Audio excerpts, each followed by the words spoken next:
Guys, आज के इस वीडियो में हम कोरिलेटिव कंजंक्शन को कवर करने वाले हैं।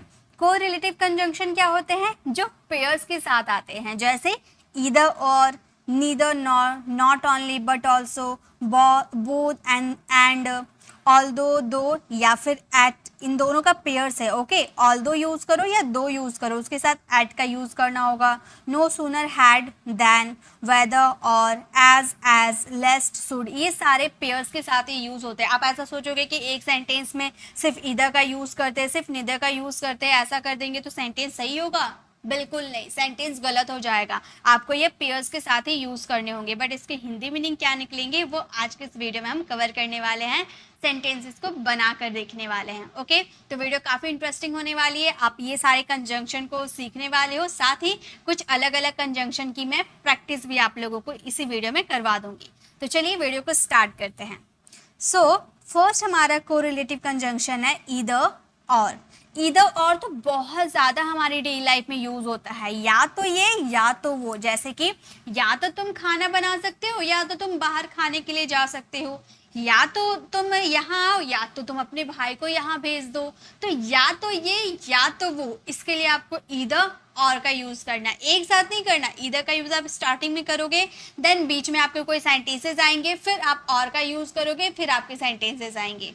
ओके, इस तरह से आपको यूज़ करना होगा। देखिए, एक सेंटेंस फ्रेम किया गया है, या तो तुम खाना बना सकते हो या बाहर खा सकते हो।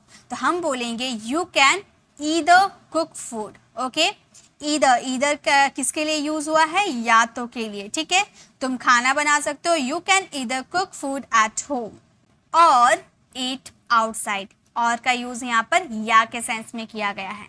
या तो तुम खाना बना सकते हो या बाहर खा सकते हो, you can either cook food at home और ईट आउटसाइड। ओके, नेक्स्ट है या तो आप पागल हो या आपके दोस्त। तो हम ये सेंटेंस को कैसे बोलेंगे? हम बोलेंगे या तो आप पागल हो या आपके दोस्त, इधर यू आर मैड और योर फ्रेंड। या नेक्स्ट है या तो वो बाजार गया या उसके पिता। तो हम ये सेंटेंस को कैसे बोलेंगे? आप मेरे साथ बनाते हुए चलो, अभी प्रैक्टिस कर लेने। ओके, इधर ही वेंट टू मार्केट और हिज फादर, मतलब या तो वो मार्केट गया या उसके पिता। ओके, तो इस तरह से आप इधर और का यूज कीजिएगा। लास्ट में प्रैक्टिस के लिए कुछ क्वेश्चन भी है, सब मिक्स करके मैंने क्वेश्चन लेकर आई हूँ। नेक्स्ट है नीदर नॉर। नीदर नॉर का मतलब होता है ना तो ये ना तो वो। जैसे कि आप अभी सेंटेंसेस क्या फ्रेम किए, या तो ये या तो वो, है ना। अब हम बोलेंगे ना तो ये ना तो वो। जैसे कि वह ना तो ऑफिस में था ना ही घर में, मतलब दोनों जगह में से कहीं नहीं था, आप ऐसा कहना चाहते हो। तो वो ना तो घर में था ना ही ऑफिस में, तो आप बोलोगे he was neither at the office nor at home.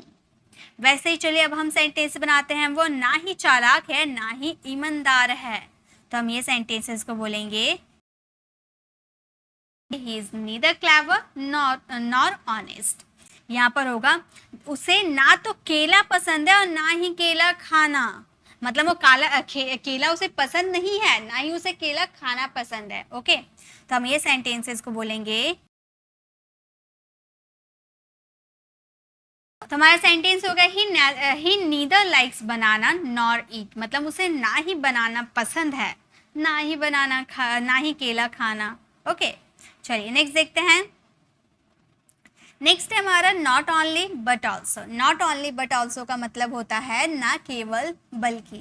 मतलब ऐसे ना केवल वो अच्छा पढ़ता है बल्कि वो अच्छा खेलता भी है, ना ही केवल वो अच्छा गाना गाता है बल्कि अच्छा डांस भी करता है। तो ना ही केवल और बल्कि वाले सेंटेंसेस के लिए नॉट ओनली बट ऑल्सो का यूज करेंगे। जैसे ना केवल वो अच्छा पढ़ता है बल्कि अच्छा खेलता भी है, ही not only does he study well but also plays very well.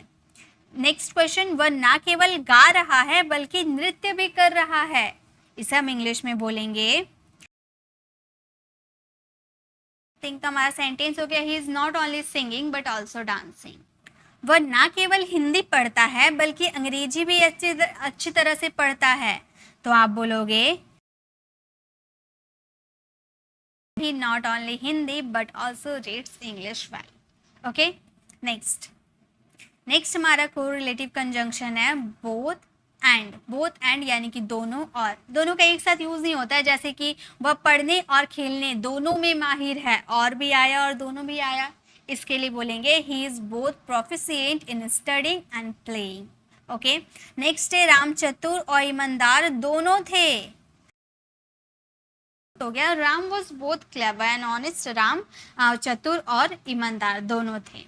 Next है वो यह फिल्म बच्चे और वयस्क दोनों के लिए, दोनों देख सकते हैं, ये मूवी बच्चे और वयस्क दोनों देख सकते हैं। This movie can watch both children and adults. Okay, तो जब आपके सेंटेंसेस में दोनों और दोनों आते हैं तो आप यूज कीजिएगा बोथ और एंड। ओके, चलिए नेक्स्ट देखते हैं। नेक्स्ट है आपके ऑल्दो यूज करो या दो यूज करो, दोनों में से किसी का भी यूज कर सकते हो, उसके साथ येट यूज करो या फिर येट ना लगाकर कॉमा लगा दो। यद्यपि, हालांकि, भले ही, ये आगे वाले सेंटेंस के आएंगे। उसके बाद फिर भी, लेकिन भी, तब भी, इसके लिए आप येट या कॉमा यूज कर दीजिए। जैसे भले ही वो कभी स्कूल नहीं गया फिर भी उसे सब आता है, तो आप ये सेंटेंसेस को बोलोगे although he never went to school yet he knows everything.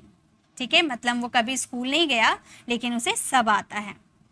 Next है हालांकि मैं बीमार था तब भी मैंने काम किया, तो हालांकि आया या यद्यपि आए, भले ही आए, कुछ भी आए, उसके लिए आपको ऑल्दो या दो यूज करने हैं।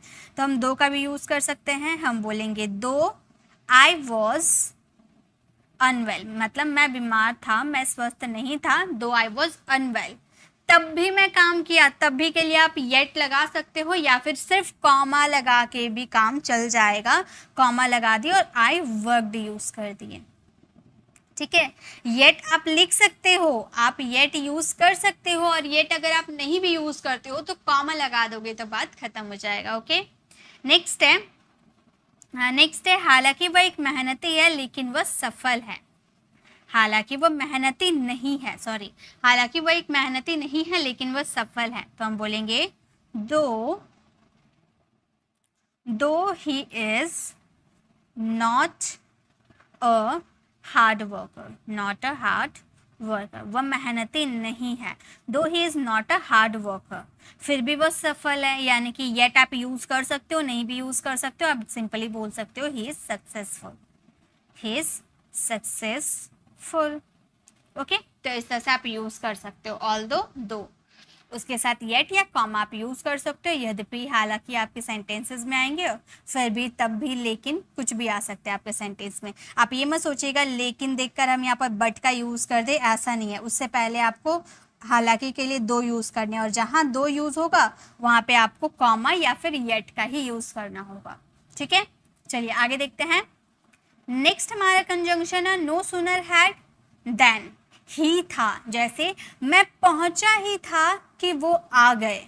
ठीक है, तो हम बोलेंगे no sooner had I reached then they came, हम स्टेशन पहुंचे ही थे कि ट्रेन चल दी, तो हम बोलेंगे no sooner had we reached the station then the train left, जैसे ही उसने पत्र पढ़ा वह रोने लगी। अब सेंटेंसेस में जैसे ही आ गया तो इसका मतलब क्या कुछ और लगा दे? नहीं, देखिए सेंटेंसेस में क्या काम हो रहा है, मतलब आप एक काम जैसे ही कंप्लीट करे दूसरा एक्शन स्टार्ट हो गया। Sooner had she read the letter than she burst into tears। चलिए आगे देखते हैं। नेक्स्ट है हमारा वेदर और मतलब कि या, जैसे मुझे नहीं पता कि वह खाना खाएगा या नहीं। ओके, यानी कि की के लिए आपको वेदर का यूज कर देना है और या के लिए आपको और का यूज कर देना है। जैसे I don't know whether he will eat food और नॉट, मतलब मुझे नहीं पता कि वह खाना खाएगा या नहीं। नेक्स्ट है तुम्हें बुरा नहीं मानना, तुम बुरा नहीं मानना वे आते हैं या नहीं, मतलब वो आएंगे या नहीं, तुम उससे बुरा मत मानना, ऐसा कहना चाहते हो। तो आप बोलोगे तुम बुरा नहीं मानना कि यू डोंट माइंड वेदर, वे आते हैं या नहीं, दे कम और नॉट। ओके, बॉस जानना चाहते हैं कि मीटिंग में तुम जाओगे या मैं।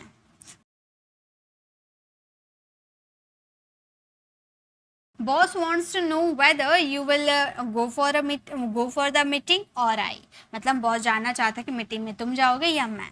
ओके, नेक्स्ट है हमारा एज डैश एज, जितना उतना। जैसे कि तो तुम मेरे जितना चालाक नहीं हो, मतलब जितना मैं चालाक हूँ तुम उतना चालाक नहीं हो, ऐसा कहना चाहते हैं। जैसे तुम मेरे जितना चालाक नहीं हो, you are not clever as I. यहाँ पर एज देन क्लेवर एज, है ना। तो you are not clever as I, क्या तुम मेरे जितना अच्छा गाना गा सकते हो। Can you sing as good as I can, मतलब क्या तुम मेरे जितना अच्छा गाना गा सकते हो।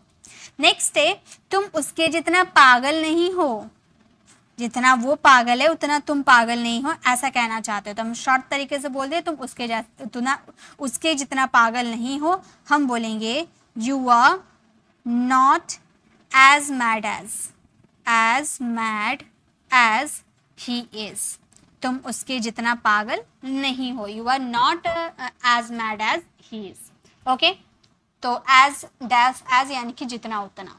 नेक्स्ट है हमारा लेस्ट शुड यानी कि कहीं ऐसा ना हो। हम बोलते हैं ना सही पता लिखो, कहीं ऐसा ना हो कि तुम कुरियर कहीं और चला जाए। कड़ी मेहनत करो, कहीं ऐसा ना हो कि तुम फेल हो जाओ, तो उसके लिए लेस्ट शुड का यूज करते हैं। एक साथ यूज नहीं करते, लेस्ट यूज कीजिएगा, देन आपका यहाँ पर सब्जेक्ट आएगा, उसके बाद शुड का यूज होगा। ये भी पेयर के साथ ही यूज होता है। मेहनत करो, कहीं ऐसा ना हो कि तुम फेल हो जाओ, work hard लेस्ट you should fail. वैसे ही हल्के चलो, कहीं ऐसा ना हो कि तुम गिर जाओ। हल्के चलो, कहीं ऐसा ना हो कि तुम गिर जाओ, walk slowly लेस्ट you should fall. धीरे बोलो, कहीं ऐसा ना हो वह सुन न ले। धीरे बोलो, कहीं ऐसा ना हो वह सुन ले, तो हम बोलेंगे ओके। तो हमारा सेंटेंस हो गया speak slowly lest he should hear. हल्के बोलो, कहीं ऐसा ना हो कि वह सुन ले। ओके, तो कहीं ऐसा ना हो, इसके लिए आप लेस्ट शुड का यूज कर सकते हो। अब चलिए कुछ प्रैक्टिस करते हैं। इनमें सारे मिक्स कंजंक्शन है, ठीक है। अब आपको पहचानना है कहाँ पर कौन से कंजंक्शन का यूज करना है। फर्स्ट मैंने लिख रखा है मेरे पास एक घड़ी और गेंद है, तो हम बोलेंगे I have a watch and a ball. और के लिए यूज किया ना मेरे पास। अगर हम इसे दो सेंटेंस बोलते हैं, मेरे पास एक घड़ी है, मेरे पास एक गेंद है, हम बोलते I have a watch, I have a ball. दोनों को हम कॉन्ट्रैक्ट करके हमने बोला I have a watch and a ball. मेरे पास एक घड़ी और एक बॉल है, ठीक है। राखी चालाक है लेकिन ईमानदार है, तब यहाँ पर क्या होगा, लेकिन के लिए हम कौन से कंजंक्शन का यूज करेंगे, येट का यूज कर दे। क्या अभी हम लोगों ने सीखा था येट का यूज कर दे, नहीं।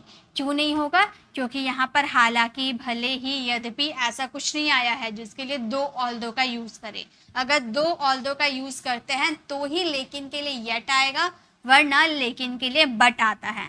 तो हम बोलेंगे राखी इज क्लेवर, राखी चालाक है, Rakhi is clever but honest, लेकिन ईमानदार है, but honest. Rakhi is clever but honest, Rakhi चालाक है लेकिन ईमानदार है। यह करो अथवा यहाँ से जाओ, मतलब कोई आपने काम दिया है, मैं नहीं कर रही हूँ, तो आप बोल रहे हो यह करो या फिर यहाँ से जाओ, भीड़ मत करो, है ना। तो यह करो यानी कि do it work, do it work, यह करो। और अथवा के लिए और यहाँ से जाओ यानी कि leave from here, leave from here, यहाँ से जाओ। डू इट वर्क और लीव फ्रॉम हेयर, ठीक है। नेक्स्ट हमारा है एक पत्र लिखे और इसे पोस्ट करे, तो हम बोलेंगे write a letter and post it. और के लिए हमने एंड लगा दिया। वह साथ ही तुम कमरे में प्रवेश नहीं कर सकते। अब यहाँ पर ध्यान दीजिए, वह और साथ ही साथ तुम, तो साथ ही साथ के लिए क्या यूज होता है हमारा, हम यूज करते हैं एज वेल एज। तो वह साथ ही साथ तुम कमरे में प्रवेश नहीं कर सकते, मतलब वो तो नहीं कर सकता, साथ ही साथ तुम भी नहीं कर सकते, तो हम इसे बोलेंगे he as well as, he as well as you can not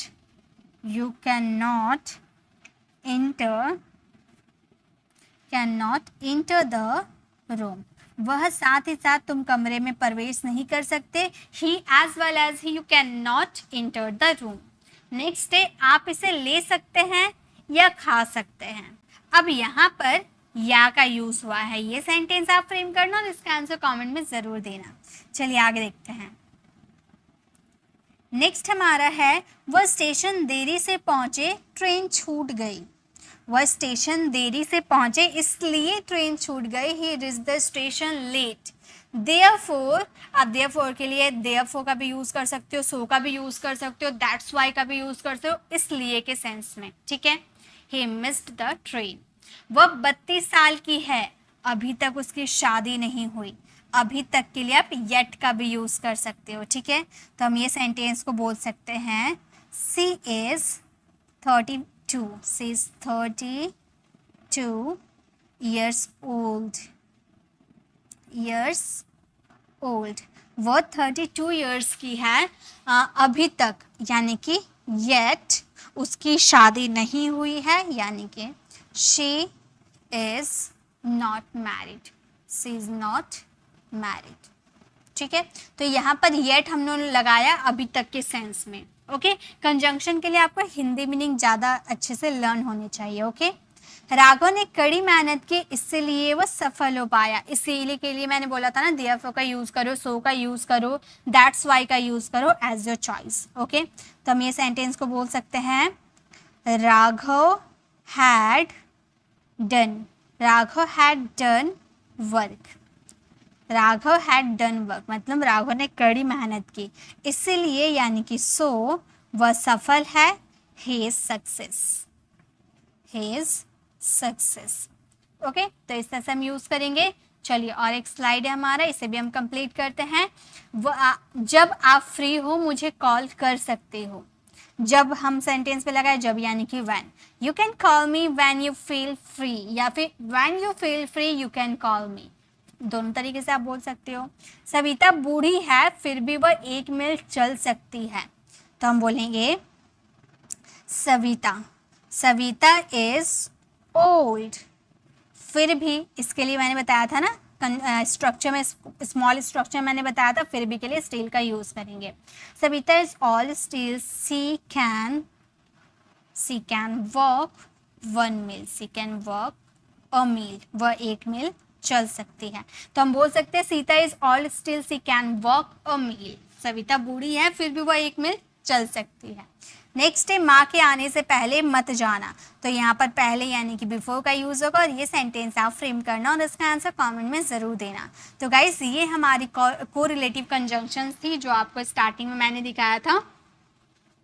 ये हमारी कुछ कोरिलेटिव कंजंक्शन थी। देखिए अगर इंग्लिश ग्रामर में सबसे हार्ड टॉपिक की बात करो तो वो है कंजंक्शन एंड कॉजेटिव वर्ब। जिन लोगों ने कंजंक्शन और कॉजेटिव वर्ब को सीख लिया, मानो आपका हो गया, इंग्लिश आप बहुत अच्छे से बोल सकते हो। इसीलिए ये जो टॉपिक है ना, इसमें बहुत ज़्यादा ध्यान रखने की ज़रूरत है। अपना ज़्यादा एफर्ट लगाओ, ज़्यादा प्रैक्टिस कराओ, ज़्यादा से ज़्यादा सेंटेंसेस बनाओ ताकि आप इसे अच्छे से फ्रेम कर पाओ, ठीक है। तो ये हमारी कोरिलेटिव कंजंक्शन थी, इसे आप अच्छे से याद कीजिएगा। ये पेयर्स के साथ यूज़ होते हैं, इसके हिंदी मीनिंग पढ़ लीजिएगा, देन इसके सेंटेंसेस बोल बोल कर प्रैक्टिस करना है। स्टार्टिंग आप स्मॉल सेंटेंसेस से करना, देन आप बिग सेंटेंसेस में जाना, ओके। तो कैसी लगी आज की क्लास कमेंट में ज़रूर बताइएगा। अच्छी लगे तो लाइक कीजिएगा, अपने फ्रेंड फैमिली को ज़रूर शेयर कीजिएगा। और अगर आप हमारे चैनल पर नए हैं और मेरे पढ़ाने का तरीका आपको पसंद आया तो सब्सक्राइब कर आने वाले बेल आइकन को ज़रूर प्रेस कीजिएगा ताकि रोज़ आने वाली वीडियोज़ की नोटिफिकेशन आपको समय पर मिलती रहेगी। मिलते हैं नेक्स्ट ऐसे इन्फॉर्मेटिव वीडियोज़ के साथ, तब तक के लिए कीप लर्निंग।